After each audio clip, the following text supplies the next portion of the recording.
जैसे ही सर्दी का सीज़न शुरू होता है हमारे वेलने पे गन्ना आ जाता है। वेलने के अंदर गन्ने दिए जाते हैं, उससे रस निकलते हैं। रस से जब रस निकल आती है तो कड़ाहों में डालकर उसको गर्म किया जाता है।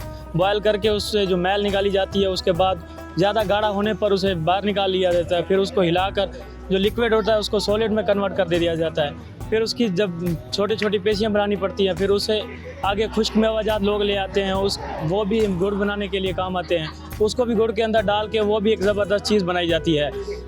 हमारे इस वेलने पे बहुत बहुत दूर से लोग आते हैं। हमारे शहर सादिकाबाद का बहुत मशहूर ये अड्डा, पूरा साल इंशाल्लाह आपको गुड़ मुहैया होगा।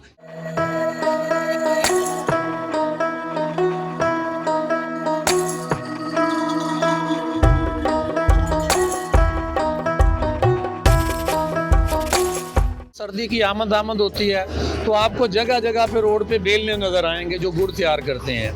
आज मैं यहाँ एक बेलने पे आया हुआ हूँ। मैं हर साल यहाँ से अपने घर के लिए, अपने दोस्तों के लिए गुड़ परचेज़ करता हूँ। यहाँ मुख्तलिफ़ इक़साम के गुड़ बनते हैं। गाजर वाला गुड़ है, मेवे वाला गुड़ है, बादाम वाला गुड़ है, सादा गुड़ है। और यहाँ मैं एक बात आपको बावर करवाता चलूँ कि चीनी भी हमारे मीठे के लिए इस्तेमाल होती है और गुड़ भी हमारे मीठे के लिए इस्तेमाल होता है। जबकि चीनी में इंतहाई ख़तरनाक केमिकल जो मुज़र सेहत हैं वो इस्तेमाल होते हैं, जबकि ये प्योर देसी है। हमारे बाप दादा से, आबा व अजदाद से हम लोग ये गुड़ इस्तेमाल करते आ रहे हैं और अल्हम्दुलिल्लाह आज भी मैं उसी सिलसिले में यहाँ गुड़ ख़रीदने के लिए आया हूँ। मैंने मुख्तलिफ आर्डर दिए हैं, इसमें मेवे वाला गुड़ भी है और सादा गुड़ भी है। तो ये गुड़ है जो ये इंसानी सेहत के लिए मुज़र सेहत नहीं है, ये सेहतमंद माशरे में सेहतमंद की तरफ एक कदम है।